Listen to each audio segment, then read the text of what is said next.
So I'm going to start with some questions to kind of start them off, but then we'll take questions from the audience. The goal is to spark a lively debate, so if you have controversial questions, please don't hesitate to bring them up.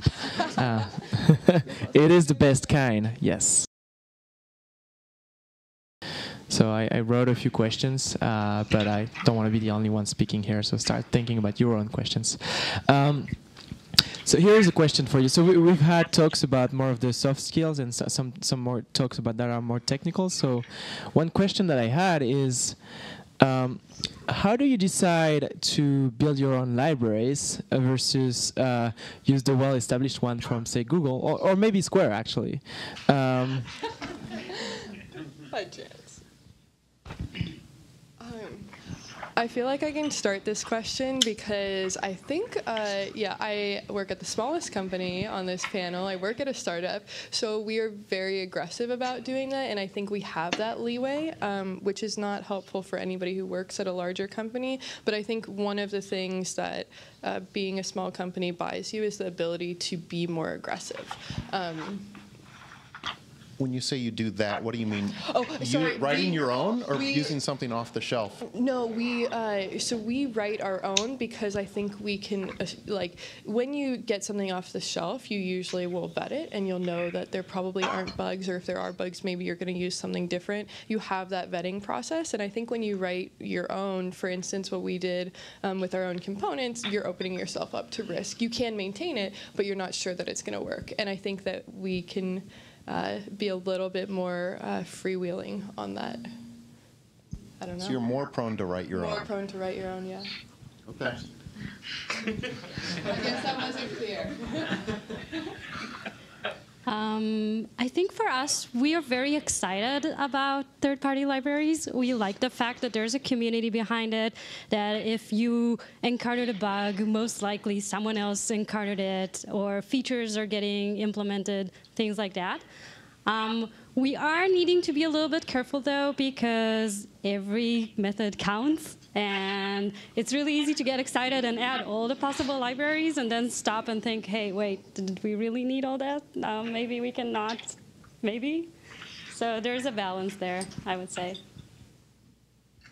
I'd say I'd have to agree for production, because Android, with the method count limits, even with multi-decks, we've seen that we can hit some limits.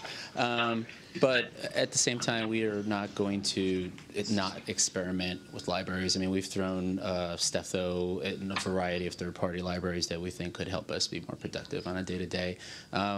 To answer your original question, I would say, like, if it's a Square or Google library, sure. Otherwise, depends on the nature of the problem, given the reputation. Yeah,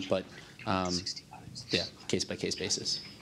Yeah, so I think going back to the dark ages, like 6 years ago when I started doing Android, the constraint was one of the things that appealed to me about mobile. Was in a server-side Java app, there's no penalty for adding frameworks and libraries and jar files, and it's just runaway crap.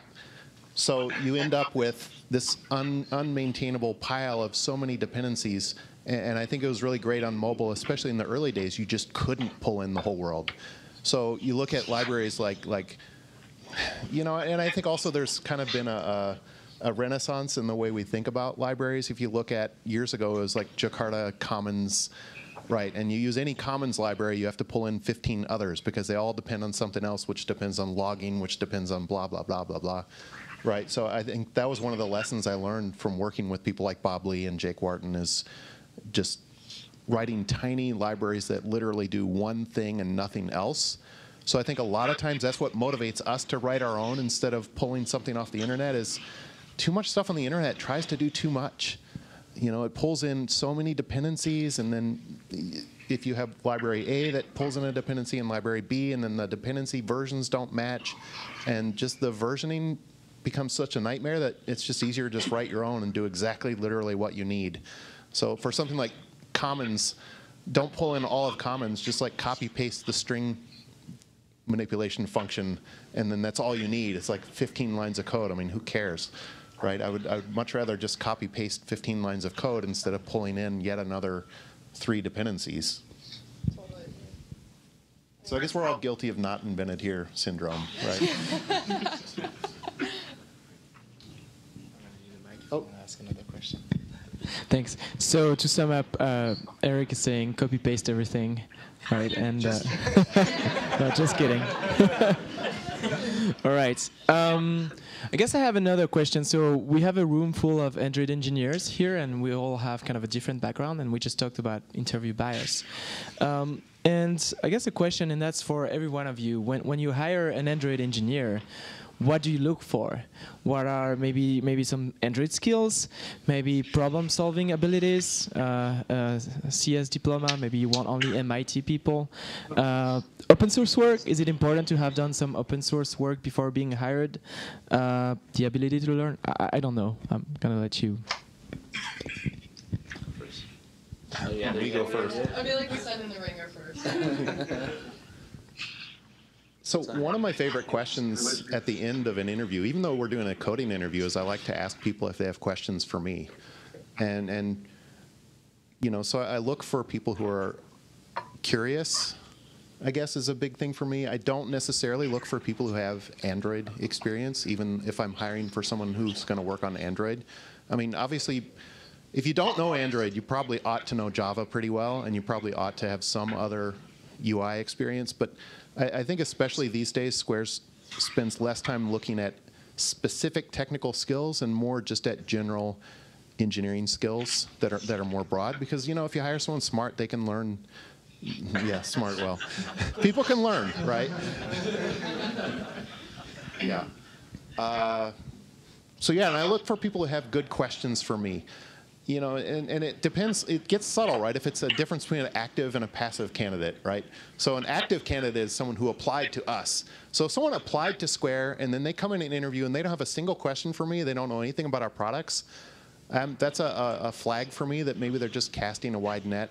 You know, I have less of a concern about that if we reached out to someone cold and they're like, sure, I'll interview, then I don't expect them to know anything about our products, and that's okay. But I think if someone comes to us, they should be somewhat passionate about our products and have good questions. Sorry, I was going to say, I have a follow-up question. We kind of hit on the whiteboard versus not, and I would love to hear some thoughts about that as well. You want to go, and then I'll tackle this one? Sure.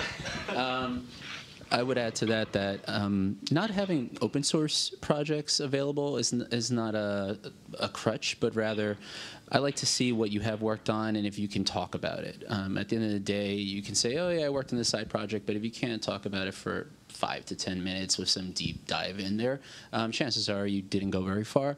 In the Android space, generalist engineers are very helpful, but I feel like some general knowledge of the fundamentals of Android, knowing what an activity is, and do you have an opinion of fragments? Do you not? Do you know what a fragment is?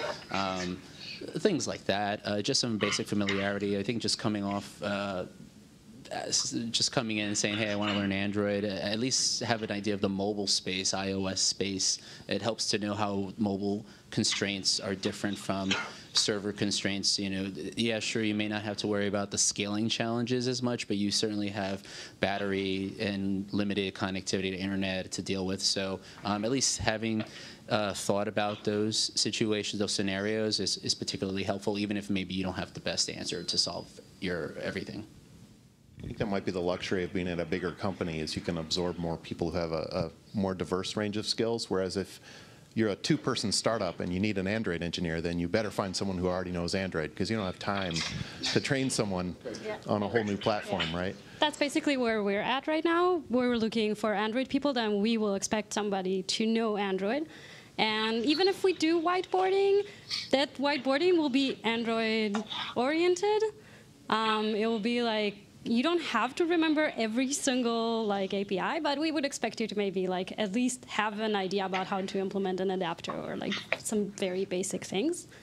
But I would have to say that the most interesting and fun interviews that I've ever done were more in the form of code reviews. Like you said, opening their open source project or asking them to maybe implement something or send you something that they worked on, and really like reviewing it as if I would review someone from my team's code and see, like have a discussion about it. Why did you choose to implement it this way? Why did you choose this third-party library? I don't know, from all the choices you had, things like that. Yeah, so whiteboarding is terrible for two reasons. One is none of us writes code on a whiteboard. It's just not something you naturally do. So interviewing is already awkward, you know, and contrived, and you're compressing a problem down into just 1 hour or 40 minutes. So asking someone to write source code on a whiteboard is just something you don't ever do.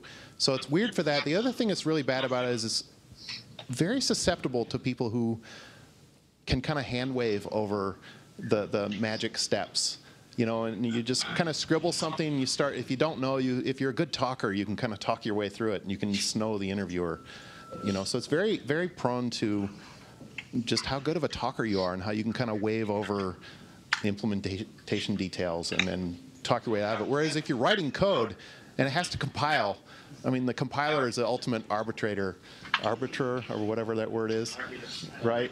So especially if someone's writing C++ and they sound like they know what they're talking about, but then the pointers are all wrong. And you spend 30 minutes with seg faults, right? And that's a warning flag, right? Well, when we do coding interviews, we tell people, use your best language. I don't care what you code in, use whatever you're good at, because that's all I know is what I'm seeing you do over the next hour. And as an interviewer, that kind of made me nervous when we first started doing that years ago, because I'm not much of a polyglot. So I know Java really well, but then someone comes along and they're like, I'm going to use Objective-C. Well, okay, I don't know that. So how do you do that? What you do is you just give them your problem, they work through it, and when you don't understand what's going on, you ask them to teach you. And someone who really knows their stuff should be able to teach you. So if someone is doing Objective-C and they're doing like super.free or whatever it is, and you ask them about the memory management, like, why are you doing that memory management thing? And if they say, well, it's just kind of what you do. You just kind of copy paste. That's a good sign they don't really know what they're talking about, right? They should be able to teach you something and understand, and also have a conversation that feels more like a collaboration between peers. If I feel like I'm explaining every step and then they're just following my directions, that's not a very good collaboration. So I really look for collaboration also. And you know, some of it is frankly just you do enough interviews over and over, you start to get a feel for it, which in itself is super susceptible to bias. So it's hard. Not the most satisfying answer. No, that was great. Grinding myself into it. All right, more of a slightly technical question. So we've had 2 talks today which are basically about rewriting half of your app or the entirety of your app. And that's very interesting, but nobody's got time for that, right? So the question is, how do you do that? How do you decide, well, it's time to rewrite everything? Do you do that like once a year? Do you do that as you go?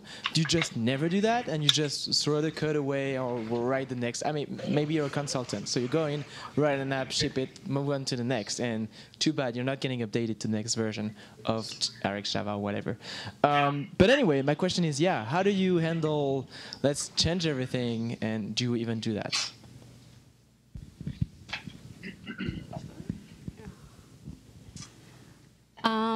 It's a balance. Sometimes you would say, I want to use something cool that I haven't used before, but I don't want to go back and change everything that I've ever written. And sometimes it works. Like, we're excited about Butter Knife. That's relatively small, but we don't want to go over every single activity fragment, whatever that we ever created, and replace it all. So we're just going to start with new components that we're building and slowly go back and change what we wanted.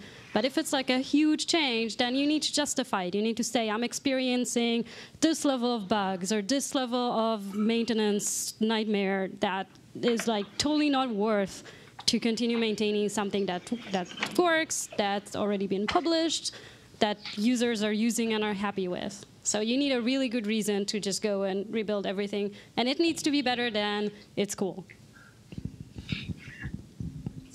But it's cool. I'm torn on this question because it really depends. for the Dagger 1 to Dagger 2 migration, for example, it was justifiable by just the complexity of our app. It's been around for a while. There are a lot of scopes. It was hard to be agile and add new feature sets without shooting yourself in the foot. So it wasn't about will we do it. It's about what's the best step to not crash our application. Yeah, no, that was controversial. Not everybody who does Android at Square was on board with that, right? No, not at all. It's a battle. I was on both sides of the fence at one point, so I know that battle.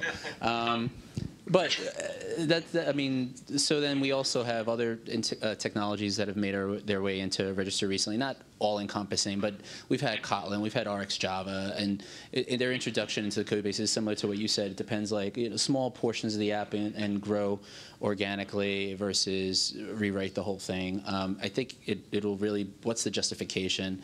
What's the impact? What's the risk? Like it's the typical things that I guess a PM or PO would typically think of and not a developer, but I guess it's just still something to consider. Like, do you want to have to back out 3 months later and revert everything, and what are the pains that come with that? And you have to balance between your short-term gains and your long-term, basically. Okay, I have two opinions on this. First of all, if you're gonna add a new library, you need to commit to finishing the edition, because if you add Dagger 2 to a project that's already using Dagger 1, the combination of 1 plus 2 is worse than It's 3.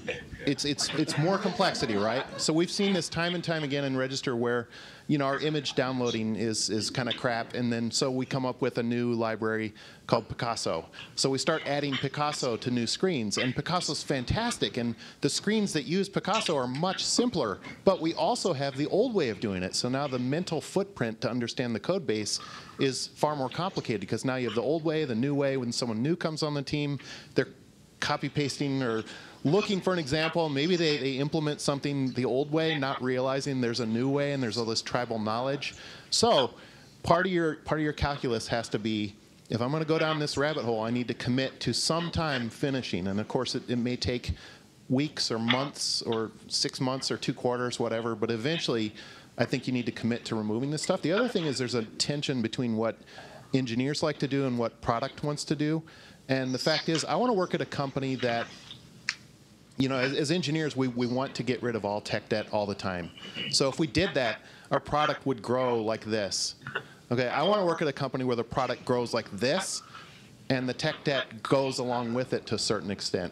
So you have to be comfortable with living with some degree of tech debt in order to live through explosive growth of your company. If you're all you do is fix tech debt, my guess is your product isn't all that great, because if your product was awesome and people were using it and demanding new features, you would be so busy just trying to keep up with product features that you wouldn't have time to fix all the tech debt. Yeah, that's my 2 opinions.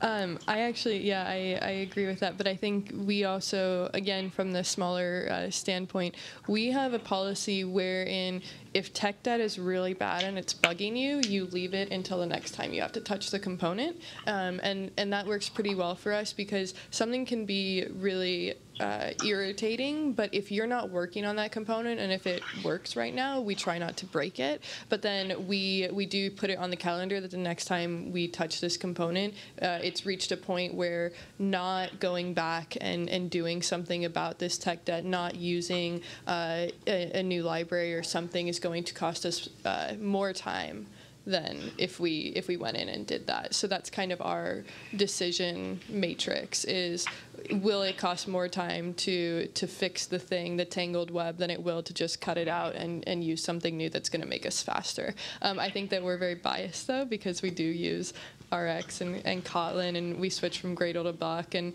so that's kind of from the smaller standpoint, but that's our decision matrix.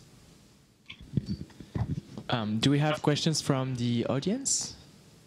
Anyone has a question? The mics in the room will actually pick up audience questions. Oh, I asked so- about that. I don't have to. Okay. I just talk at the mic. Use your big boy voice. So, question about interviews. You talked about gauging expectations and what you're looking for before you go in. How do you guys feel about whether or not? So obviously, there's different levels that you want to bring someone in at. how do you guys feel about having that in mind beforehand versus evaluating that after everyone has interviewed the candidate, and whether or not the people interviewing them should know about it before they talk to them? Yeah, that's a great question. So I think one thing we do is we separate the interview panel from a group of people called the hiring bar, or the hiring committee. So every interviewer will go through their interview, they'll write notes in a very structured way, and then that whole packet of all the notes will get fed up to the hiring manager, who will then have much more context on the applicant's background.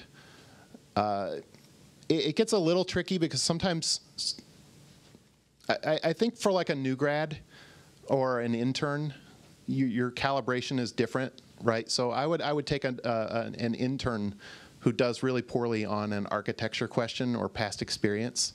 Like you can gauge that. Of course, you don't have a lot of past experience, so you do change your benchmarking depending on how much experience they have in industry. I'm not sure if that's exactly answering what you're asking, though. So I think mostly the individual interviewers, I would rather they just write down observations on how they perform on the interview, and I'd rather it be more the hiring manager and the hiring committee to be the ones who calibrate against years of experience. Okay, the danger is if you have a whole bunch of people doing interviews, everybody's going to have different experience and levels of expectations. So you don't want to ask a large group of people to try to come up with subtle criteria for how they would gauge a new grad versus someone who's been working for 3 years versus 10 years, right? So I think some of that comes later in the hiring panel and the hiring manager, who have more experience, who've hired a lot more people over the years. Yeah. No opinion here. No opinion. All right. Any other questions from the audience? It's time. I kind of want to follow up on that question a little bit more. So let's have an example. Let's say that as an engineer, you are going to be interviewing two different types of candidates, and both of them are coming on board to be an Android engineer at your company. Now, as part of your process, maybe you have a domain-specific interview. You know, maybe many of yours are architecture-specific or algorithms or object-oriented design, very general. But if you have a domain-specific one to gauge how much Android experience does this person have, or how can they think about fragmentation or architecture, or what the modern trends are, things like that. When you're looking at these candidates, you would gauge them differently based on the number of years of experience that they had, right?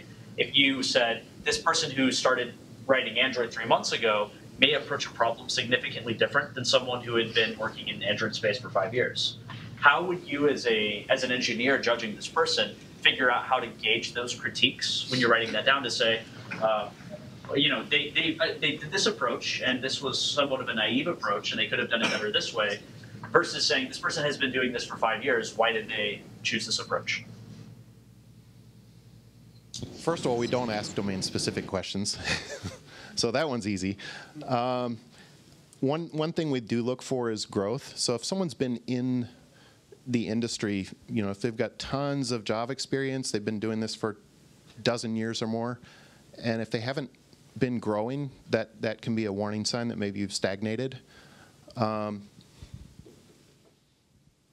think a lot of it also just comes from calibration and just interviewing over and over and over and over again, using the same question over and over and over again.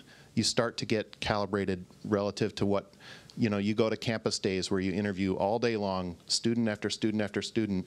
If you're using the exact same question, then you start to gauge, you know, for someone with this rough amount of experience, here's what typically happens. And some people blow you away. They go so far beyond. So the other thing we try to do is we try to set up our questions so that they have layers of complexity. We try to have a simple starter step that everybody can succeed at, because it really doesn't do any good if you come into an interview and you just bomb and you don't succeed at anything. So we want everybody to succeed at step one.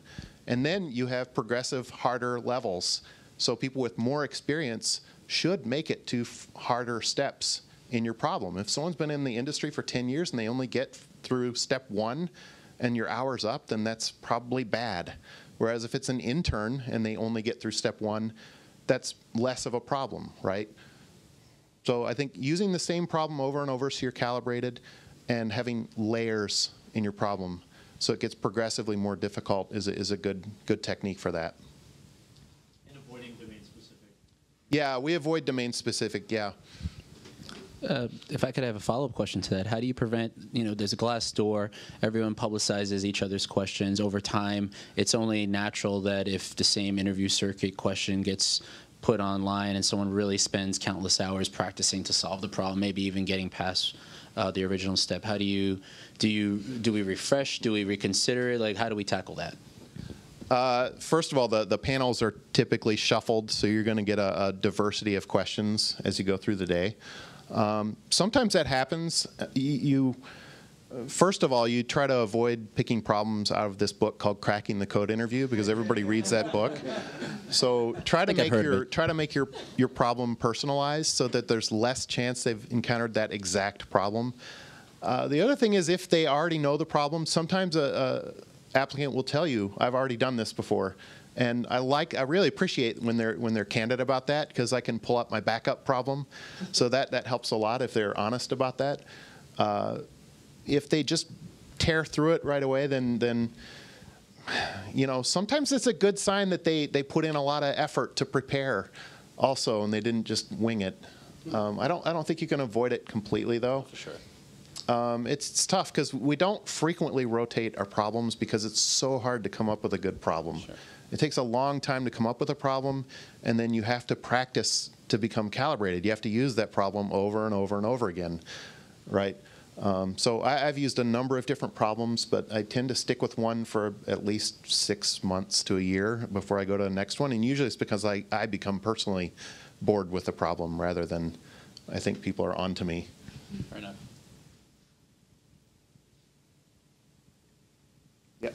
I have a question for John. So you talked about this process of conversion from Dagger 1 to Dagger 2.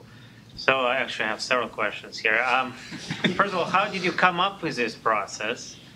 Did you freeze the process at some point? Because it seemed like you're halfway through. Are you still iterating on improving it? And then the last question is that those battles that you mentioned of whether to do it or not, did they arise before you knew that it's possible and you kind of had this process already, or after, or throughout, maybe, I don't know? The third question was what? I missed the last one.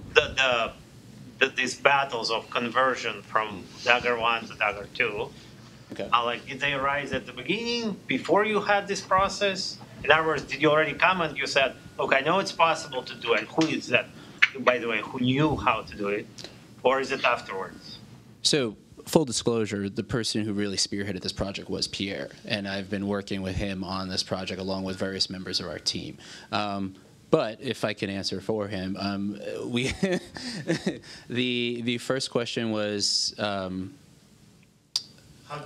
do we come up with this, which kind of sounds like the third question a little, but basically over time, Pierre's evaluated the need for Dagger 2, tried to put it into register at some point, saw that there were some shortcomings, very active in filing issues on the Dagger 2, talking to the Google community, implemented it in a smaller app in our system, and saw that it had matured to the point, created a design doc, got feedback from all the Square Android developers that would have an opinion on it.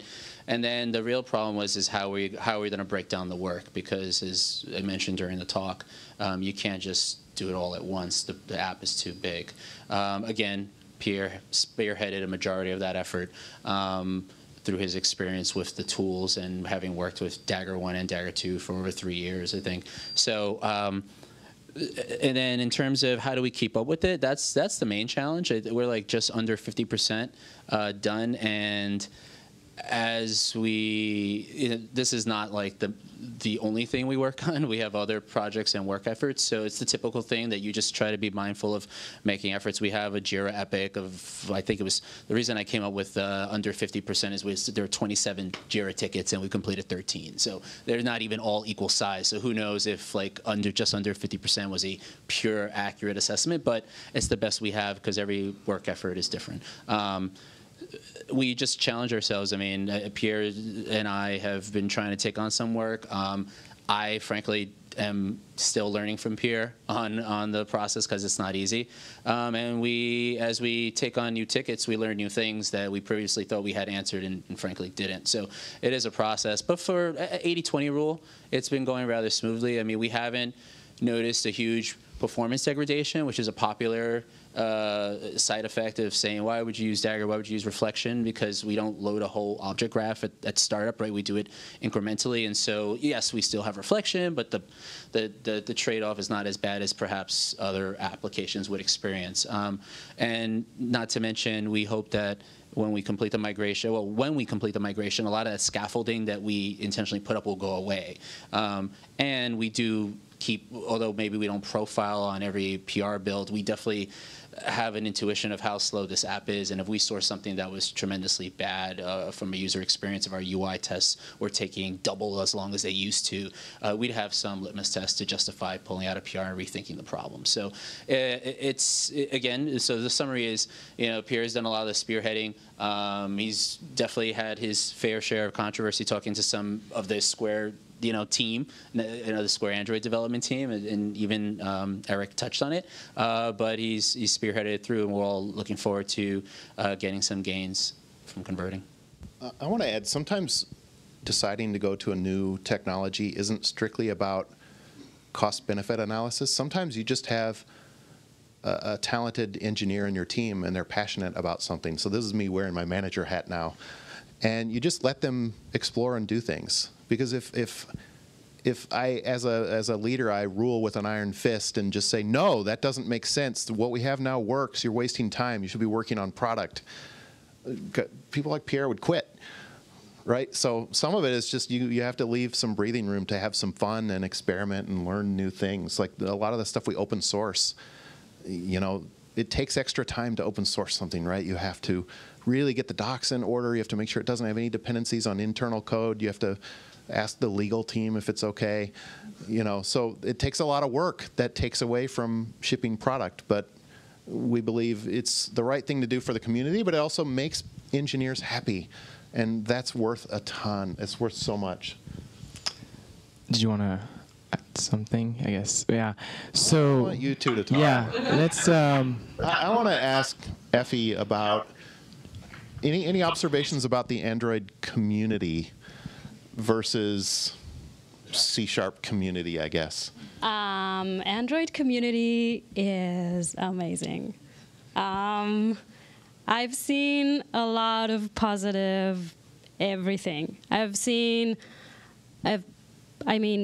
We still need to be more diverse, but I've seen that the Android community is already more diverse than C# probably. I would say people are usually supportive. They are helpful. They will try and teach you. They will try and answer your questions. They will listen to you. I got only positive things to say about the community. We have one question here. So you mentioned there's no Jeffrey Richter writing CLR via C#. What are all of your tips for getting deeper into Android if you can't point to a particular Bible on the subject?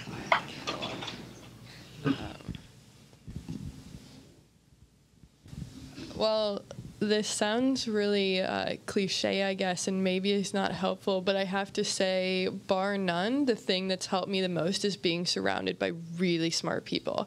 And I do go elsewhere, and I do side projects, and I try to reach out to people at other companies to do my side projects with, because I feel like if I do them with people I know, then I'm just staying in the same knowledge base. So I really do try to cultivate relationships with people in companies that are not my own, just because by being in a different company, they know something else. But all of the things that I do individually to try to get better at Android, I think pale in comparison to just surrounding myself with smart people. And if you can't do that, I mean, I hope you can do that at work. But like if that's maybe you don't have a huge Android team and you can't like kind of recreate that environment, I think that you can find it elsewhere for exactly the reasons you were saying. That I've never failed to be welcomed by other Android developers. So personally, I feel like that's not a satisfying answer, but it's just the truth for me that being around other Android developers, I pick up more than any book I've ever read, any tutorial. Although in addition, I should say that when I do projects myself, I feel like that thought process of just wanting to use something and then trying to put a project together and then it's not working, so then researching that like learning by doing is really powerful for me too. I'm not particularly a huge book learner. I don't know if that's different for the rest of you. For me, it's kind of evolved. I started off, so a little bit about my background. I did J2E back in the day and then moved to iOS and then moved to Android. My day job was at iOS and J2E, but did Android on the side and tried to position Android to come into the job that I was at, and they said no. They had security concerns, whatever. So eventually I left that job and joined an Android company and that was my first enterprise job. Reading books. Commonsware was one of my first books. I didn't really have an opinion on what. I just knew Java, and I said, okay, let me learn the APIs, the SDK, and all that.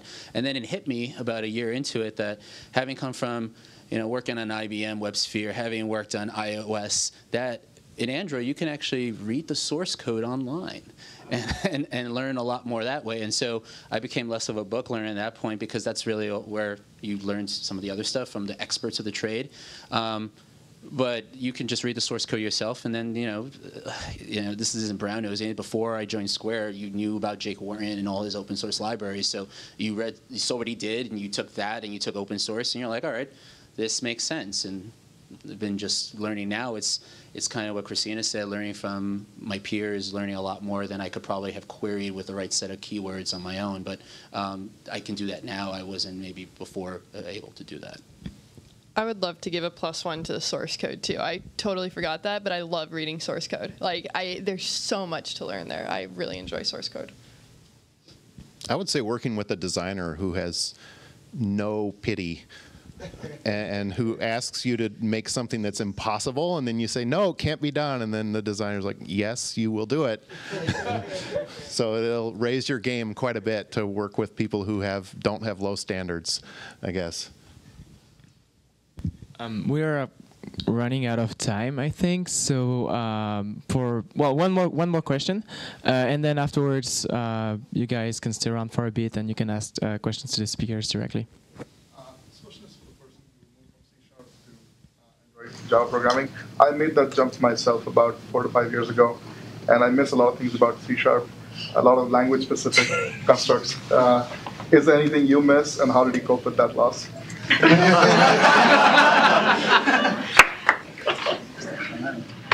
Anything I miss? Events, like I said.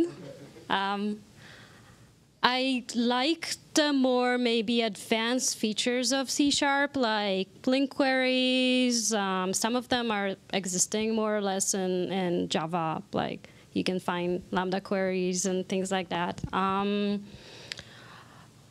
What do I really, really miss? I miss having something that is really thought out. It does have a limitation to it because in C# sometimes you don't find an API you want and you're like scratching your head or like, I don't know what to do now because I don't have it. But it does feel more complete. It does feel like somebody thought through all the edge cases and all the use cases that developers want, while Java sometimes feels like they just ramp things on top of each other and created a sort of sometimes a mess. Like you're like, why can't I do this simple thing, like convert from an array of boxed integers to unboxed integers or things like that. But I feel like there are also steps going forward in regards to that. I feel like maybe Kotlin is doing a good job at that. And there are things that are being done to also make that better. Well, thank you. Thank you for coming. I think that's it for now. And you can come and talk with the speakers, and there's still maybe some food and drinks left. Thank you.